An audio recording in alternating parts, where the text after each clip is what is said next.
অন্যায় দেখলে, ভুল দেখলে এটা বলতে হবে, কারণ সাকিতু আনিল হাক্কি শাইতানুন আখরাস। অন্যায় দেখে যে চুপ থাকে ওটা মুমিন নয়, ওটা বোবা শয়তান। চিল্লায় বলেন ঠিক কিনা? অন্যায় দেখলে রুখে দাঁড়ান, গর্জে উঠুন। আপনি দাঁড়ালে আরো কয়েকজন এসে দাঁড়াবে, ঠিক কিনা? কিন্তু একজনকে তো দাঁড়াইতে হবে, দাঁড়ানোর দরকার আছে না নাই? মনে রাখবেন, আধারে ভয় পেও না, আলো আছে আড়ালে, অন্ধকার পালিয়ে যাবে তুমি উঠে দাঁড়ালে। দাঁড়াতে হবে আপনাকে। অন্যায় রুখে দেন, অসঙ্গতি রুখে দেন, প্রতিবাদ করেন। সামাজিক যত ধরনের অন্যায় আছে, যৌতুক, সুদ, ঘুষ, দুর্নীতি, রুখে দেন। আমরা এগুলোর বিরুদ্ধে। আমরা দুর্নীতির পক্ষে না বিপক্ষে? সুদের পক্ষে না বিপক্ষে? যৌতুকের পক্ষে না বিপক্ষে? এগুলোর বিরুদ্ধে সামাজিক আন্দোলন গড়ে তুলুন, কথা বলেন। Raise your voice, raise your voice hard. কণ্ঠকে উঁচু করুন, প্রতিবাদ করুন, রুখে দাঁড়ান। আপনি দাঁড়ালে সোজা থাকবে বাংলাদেশ, আপনি বসে গেলে পথ হারাবে বাংলাদেশ। এজন্য সামাজিক অন্যায়কে রুখে দিতে হবে। আল্লাহর হাবিব সাল্লাল্লাহু আলাইহি ওয়াসাল্লাম যত জায়গায় সামাজিক অসঙ্গতি দেখেছেন, ধরে ধরে ঠিক করেছেন। কারো ভুল নাম দেখলে তিনি চেঞ্জ করে দিতেন। মক্কা থেকে মদিনায় যখন আল্লাহ রাসূল সাল্লাল্লাহু আলাইহি ওয়াসাল্লাম গেলেন, মদিনার আগের নাম ছিল ইয়াসরিব। মদিনার আগের নাম কি ছিল? ইয়াসরিব। ইয়াসরিব শব্দের অর্থ to take revenge from someone, প্রতিশোধ নেয়া। আল্লাহর হাবিব সাল্লাল্লাহু আলাইহি ওয়াসাল্লাম বললেন, আমি রাহমাতাল লিল আলামিন, আমি দয়ার নবী, মায়ার নবী, আর আমি যেই শহরে আসবো এই শহরের নাম প্রতিশোধের শহর। নেভার, কখনো হতে পারে না। আজকে থেকে এই শহরের নাম তওবা কিংবা তাইবা, মানে পবিত্র নগরী, মদিনাতুন নবী, নবীর শহর।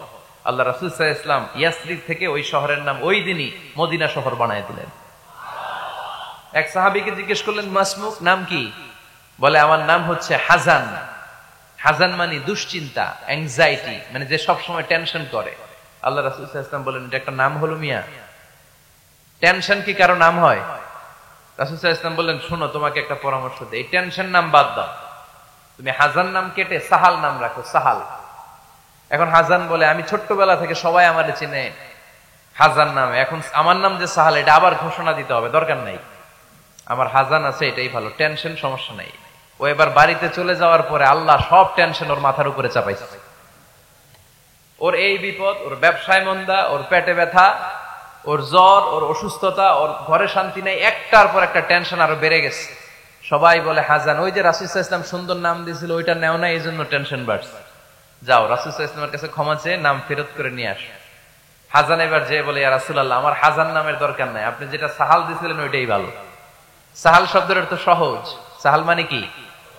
ওই সাহাল রাদিয়াল্লাহু তাআলা আনহু বলে, আমি রাসূল সাল্লাল্লাহু আলাইহি ওয়াসাল্লামের কাছে ক্ষমা চেয়ে ওনার দেয়া নাম নিয়ে আসলাম, সাহাল। তারপর থেকে সবাই আমাকে ডাকে সাহাল। সাহাল মানে সহজ।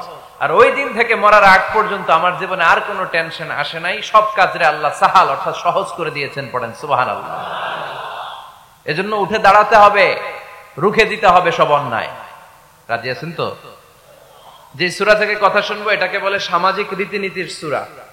আমাদেরকে আল্লাহ তাআলা সোশ্যাল এন্ড মোরাল কিছু গাইডলাইন দিয়েছেন, 10টা গাইডলাইন আল্লাহ তাআলা আমাদের জন্য এখানে ডেডিকেট করেছেন। এবং আমরা দেখব যে এই সমস্যাগুলোর কারণেই আমাদের সমাজে আজকে অশান্তি। কি করে একটা সমাজের শান্তি, শৃঙ্খলা, ভারসাম্য অক্ষুণ্ণ রাখা যায়, এ ব্যাপারে চমৎকার কিছু গাইডলাইন আল্লাহ এই সূরায় দিয়েছেন। আমি বলতে প্রস্তুত, আপনারা কি শুনতে প্রস্তুত? শেখার জন্য, নিজেকে পরিবর্তনের জন্য, সমাজটাকে পাল্টে দেওয়ার জন্য শুনতে হবে, নাকি শুধু স্লোগান দেওয়ার জন্য আসছেন? স্লোগান লাগবে কার কার দেখি? স্লোগান লাগলে বইলেন, আলোচনার মাঝখানে আমরা কিছু স্লোগানও দিব, ওইটারও দরকার আছে, ঠিক কিনা? কিন্তু জীবন পাল্টানোর ওয়াজ হওয়া দরকার, যেটা আমাকে পরিবর্তন করে, আমার হৃদয় ছুঁয়ে যায়, আমার ফ্যামিলিকে পরিবর্তন করে দেয়, পরিবর্তনের ছোঁয়া যেন দেখা যায়, চাক্ষুষ। এরকম কথাবার্তা দরকার আছে না নাই? আমি কানে হাত দিয়ে চোখের পানি ছেড়ে জাহান্নামের ওয়াজ করলাম, আপনারাও কাঁদলেন। এরপর আমি জান্নাতের ওয়াজ করলাম, আপনারাও হাসলেন। মাটির নিচের ওয়াজ, আকাশের উপরের ওয়াজ, সমাজ পরিবর্তন হবে না, তাই না? তো সমাজ পরিবর্তনের জন্য সমাজের সমস্যাগুলো ধরে ধরে কথা বলা দরকার। শুনবেন আপনারা? সূরাটার নাম সূরাতু আল হুজুরাত। সূরাটার নাম কি? আল হুজুরাত। সবাই বলেন আল হুজুরাত। আল হুজরাত শব্দটা হুজরা শব্দের বহুবচন, মানে কামরা।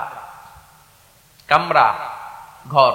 আল্লাহ রাসূল সাল্লাল্লাহু আলাইহি ওয়াসাল্লামের 9 জন স্ত্রী এট এ টাইমে বেঁচে ছিল। মোট স্ত্রী 11 জন, দাসী 2 জন, সব মিলে 13 জন। আর এট এ টাইমে বেঁচে ছিল 9 জন।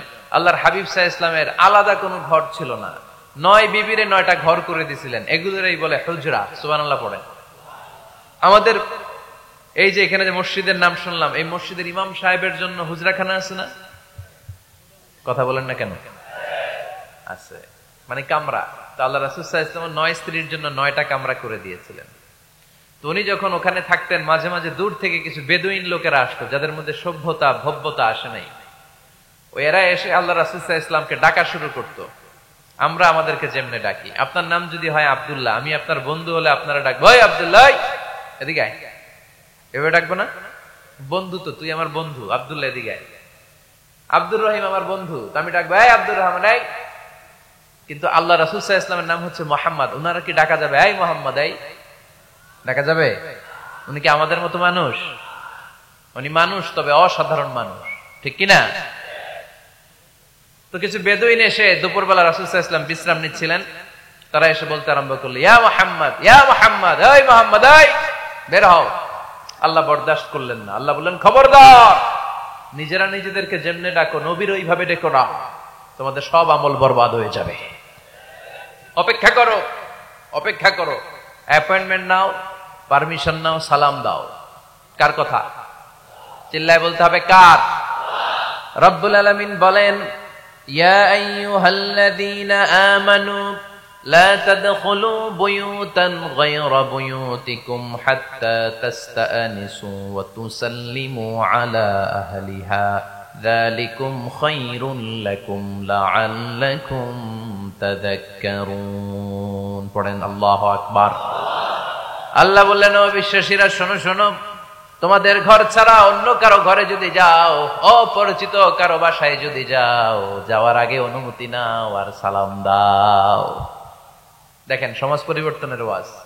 অনুমতি নিতে হবে, সালাম দিতে হবে, পারমিশন নিয়ে যাবেন, অ্যাপয়েন্টমেন্ট নিয়ে যাবেন।